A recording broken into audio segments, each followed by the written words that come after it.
Hi, good morning and welcome. Good afternoon, maybe to some of us on the eastern part of the state and the central part of the state. We're so excited to see you all here today, the first day of Children's Advocacy Week. My name is Patricia Tenen. I'm the Chief Operating Officer here at Kentucky Youth Advocates. And if you feel so inclined, we'd love to see who's joining us today. If you want to put your name and who you're with in the chat. We're glad to see you. And I have the honor of getting to set the stage today.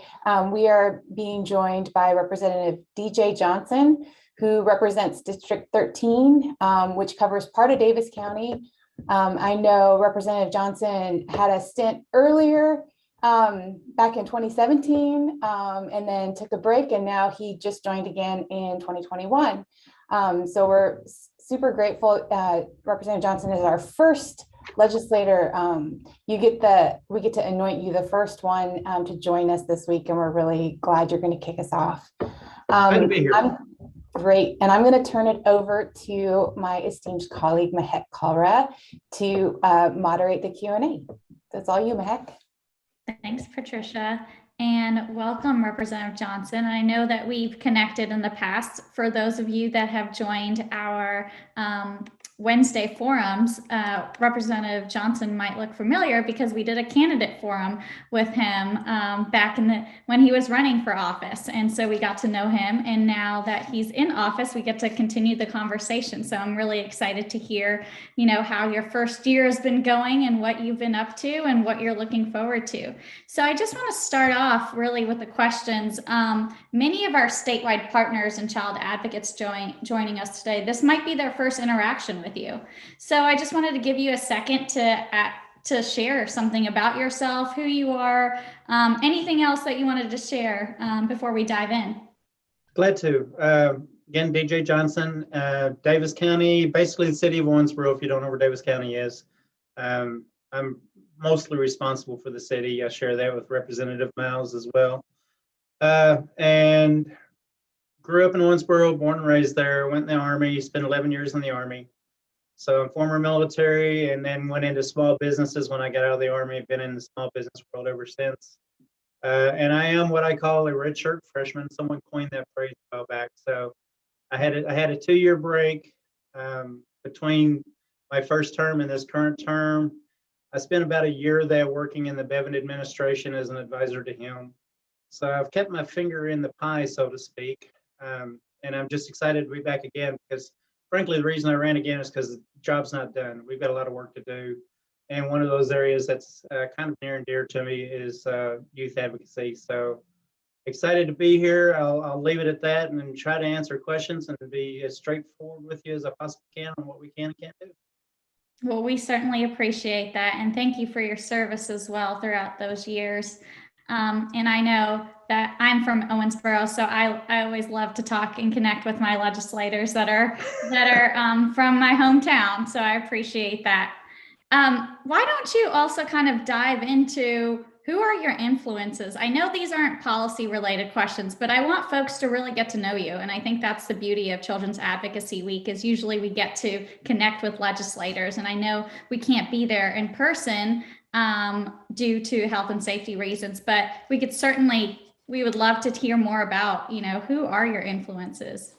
Good question. I once, a few years ago, I was reading a self-help book that said, list your top 10 influences through your life.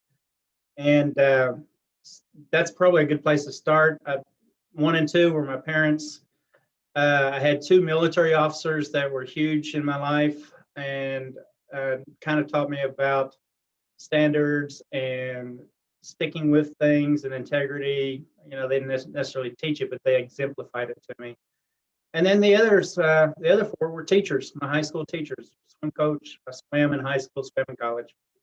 So between them, I learned about what parents are supposed to be, because mine were great.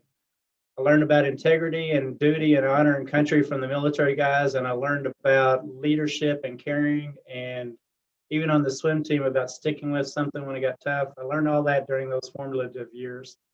And then now I'd have to say my pastor at my church is one of my actually have two pastors there that are pretty influential with kind of my philosophy and thinking and study habits, that sort of thing now.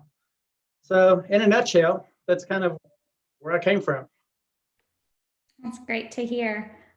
Certainly, we know as child advocates, teachers play a huge part in molding the youth and also our family unit and the community that you're with. So that was great to hear.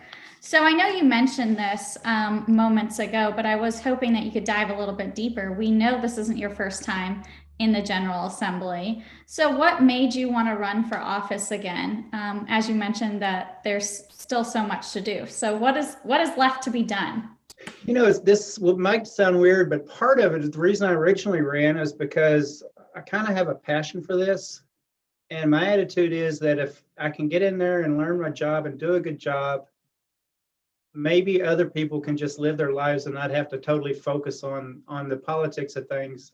My job is to get government out of people's lives where absolutely possible. Let them live their lives. I'll deal with Frankfurt and they can deal with their lives. So that's kind of what initially got me involved with the idea. And now it's as you get here, you learn more and more about what's going on, what can be done, what can't be done, what needs to be done. So I've kind of focused a little bit more in the areas that I care about. My priorities when I ran the first time, and they haven't changed, is safety and security for my community, law enforcement, same thing. And then it kind of went into economic development as I learned more about that and what a competitive world that is. You know, everybody thinks we should be able to bring new, huge businesses into every community all day long, and it's tough. It's a real fight to get those businesses to come in. And then as I got here, this is where I became more involved with I think child advocacy, and it started out with adoptions and foster parenting. As it happened, I've had several members of my church who adopt and are foster parents. I kind of started learning about the trials and tribulations and the challenges that are involved in that world. That kind of was what focused me into child advocacy, and now it's expanding because I'm hearing from people like you. So those are my priorities, I think. You know, take care of the people, make sure they have a good shot at a job, a good economy, and let's take care of our kids because they're kind of the forgotten bunch at this point, it seems like. Certainly, and we hope that your legislative colleagues also share in that same line of thinking and that last piece that you just mentioned. We certainly want to lift them up this week during Children's Advocacy Week, but also weeks to come, knowing that this legislative session is a long one. So you've had an eventful first year, I would say, as a state representative. You had a special session. You also had a regular session under your belt.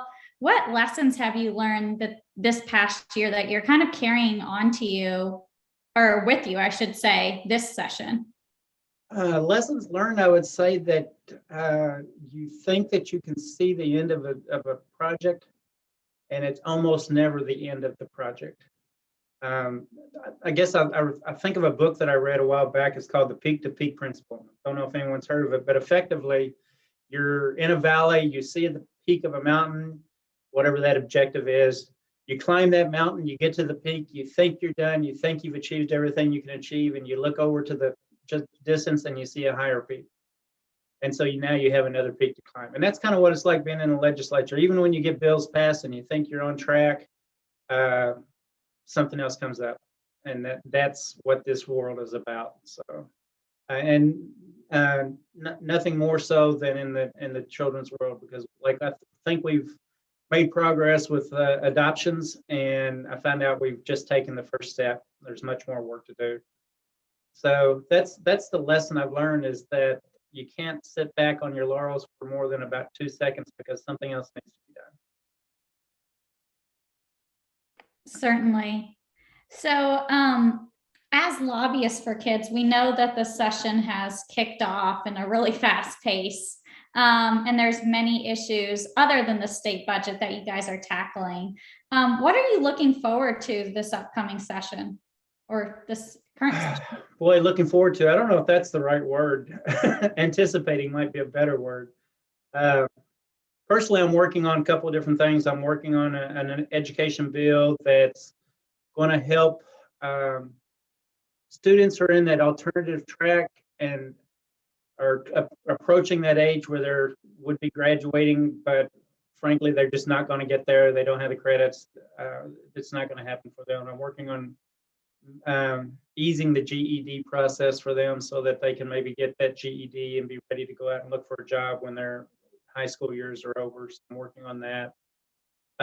Working on some, I'm former military, so I'm working on a couple of bills that will increase the transition or smooth the transition from military retirees, people leaving the military, into civilian jobs in Kentucky.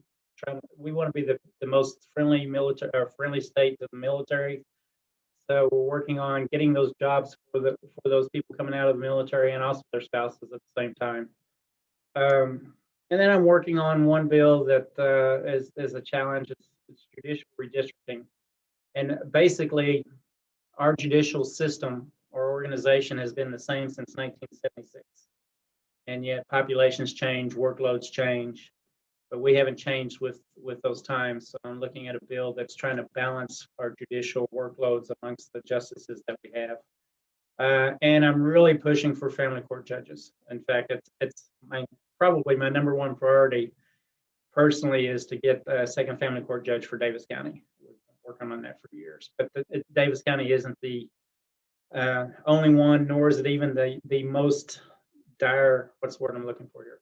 In the most dire need of additional, or at least the first family court judge. And again, that kind of blends into what you guys do. Is we need to get those things done a little quicker than what we are in a lot of places.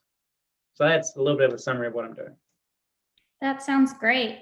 I know you have your blueprint policy checklist and budget list in front of you, because you shared it right before we went live with our friends here joining us. And I was going to ask, are there any priorities on that list that speak to you or that you are willing to just, learn more about? Honestly, I haven't specifically pointed or pulled out anything that I'm interested in. I'm kind of more listening to what people like David Mead, Representative, Leader Mead, he's the Speaker Pro Tem, and he has taken a lead a lot on these things. So I've kind of been in the focus of what I've been doing that I just mentioned. And frankly, I'm going to go talk to Leader Mead this afternoon and see where he is on some of these things. So short answer is it may not be a great answer, but I haven't got anything that I've carved out yet. I'm just going to kind of let the process go through as we go through session and see where we need to focus our priorities. And that's, again, kind of what I want to hear from you guys is if you took this and checked it yourself, what would be, 1, 2, and 3 on your list? So I'm hoping you'll give me some feedback today. Certainly. We could certainly do that here in a little bit. But I know one other piece is we're actually speaking with Representative Mead tomorrow. So I'm hopeful that whatever you say to him, hopefully can nudge him for tomorrow's conversation when I have a similar conversation with him. Well, when you get him on, tell him I put all the pressure on him. Everything is on his shoulders. I'm just standing by and waiting for his leadership. That sounds good. No pressure at all, right? Exactly. Certainly looking through our blueprint policy list, I know that you've mentioned family court judges, but a couple issues that I wanted to bring up in the justice arena that you'll see on, I would say like our third bullet or our fourth bullet. So the third bullet you'll see is utilizing community-based sentencing alternatives that promote, just like that accountability and rehab factor when a person is when a person's a primary caregiver. And so this is a model that has been emulated in Tennessee. And when their sentencing comes up, it's a process of just saying, are you a primary caregiver? These are other options than sentencing, because we know that when a parent is incarcerated, what happens is that child is also impacted. And so, there's options like substance abuse treatment, parenting classes, other community-based approaches that work better. And so I just wanted to highlight that as an example as you're talking with leadership and other legislators to take into account. Additionally, establishing a minimum age of accountability of when a child could be charged with an offense. We're hoping to have a standard of 12 years of age.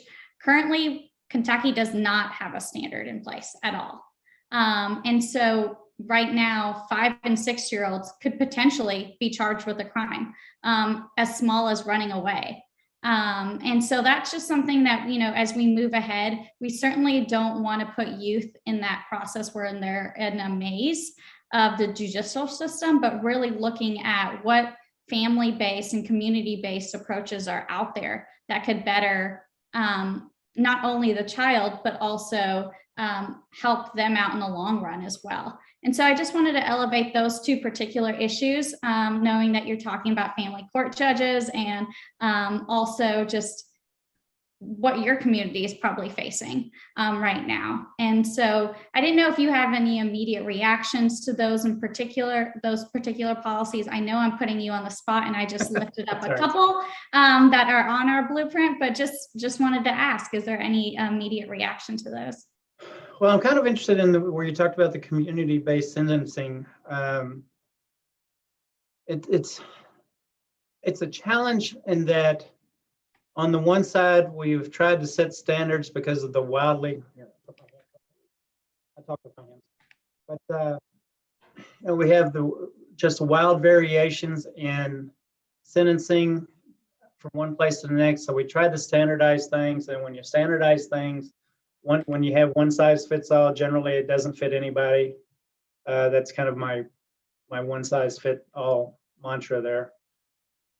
So now we're kind of going back in the direction of we've got to give some more flexibility, but we don't want to have the wild fluctuations we've had in the past. So it really is a challenge. How I would vote on one bill to the next, it's very difficult to predict that because you got to see the language. And if you ever hear you're going to hear legislators say, I can't comment on that until I see the language. We're not dodging you. It's simply true because the devils are in the details. And so I'm hoping we'll look at something in that area, but try to make a prediction would be very, very difficult at this point. Certainly. Yeah, I completely understand and seeing the language and waiting until you see the language. But certainly we just wanted to give judges that discretion and that flexibility. I would say this, if I'm sorry to interrupt, but I would say that as we see a bill work its way through the process and it looks more likely that it's going to get to the floor, come back and talk to us because we need your input. Certainly. What going to that realm, a question that we had is, what can child advocates do to share information with you? Well, I'll start with what not to do.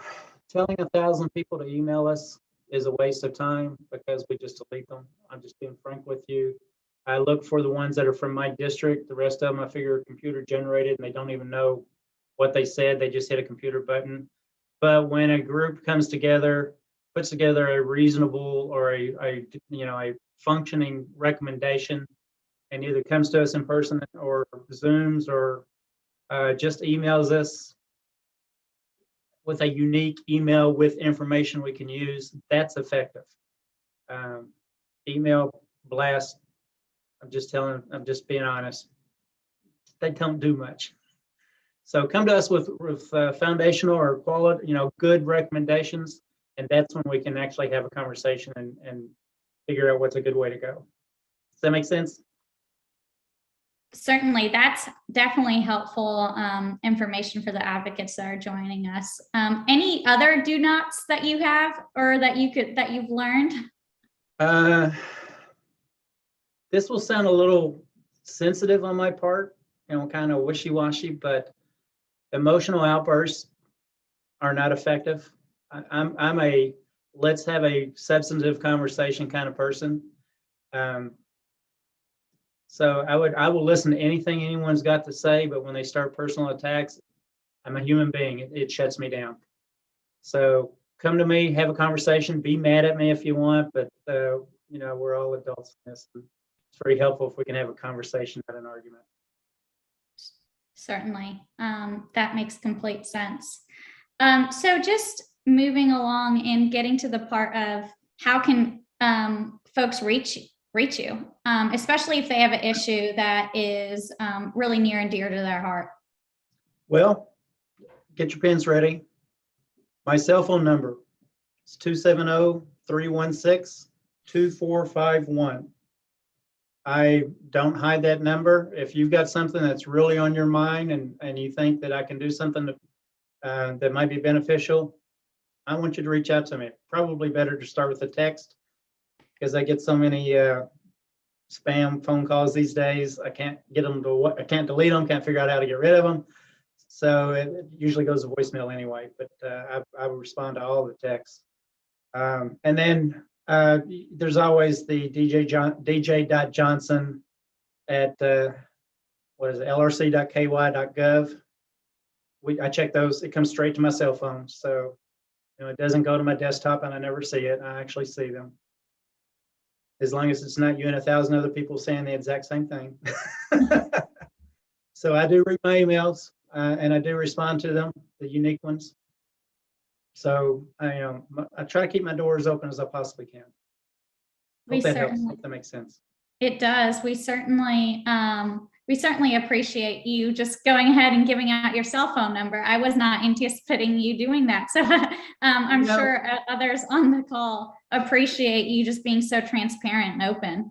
Well, the way I look at it is that I am the 13th district representative, so I represent Owensboro, but I'm a state representative. So I serve the state, and I would hope that you have serious people on this Zoom call, and therefore won't abuse that phone number. But at the same time, if you got a need and you think I can help, I am the state representative. Well, we thank you for that. I did see a question in the chat about LRC phone messages, and how does that play out? Do you listen to those? Is that an effective tactic for child advocacy? That's actually a good question. That's a good in the weeds question. When someone calls into the LRC, there's someone who takes the call. It might be Logan, my assistant, or it might be somebody else, and then they log the call in, and then on a daily basis, I get a report of the phone calls I get. If I happen to be here, I might be the one to take the call, but frankly, I'm not in my office that much. I'm out in my district. So I do get a daily report on who's called, and I try to return them. I probably, some of them don't seem to want a phone call return. They just want to voice their opinion, but the ones that ask for a phone call back, probably close to 100% of the time, I make a phone call back. Well, thank you. And thank you, Autumn, for that question. Hopefully that was helpful for you. Well, I'm going to actually ask our last question that I had, and I know that you have a busy day ahead of you, so I appreciate you taking time to meet with us and talk to our audience members. But what will be different for kids and their families at the end of this legislative session? Well, for one thing, we've done all day kindergarten. I get that right? Kindergarten, right? I get daycare and kindergarten. Kindergarten. I've split them. Thanks.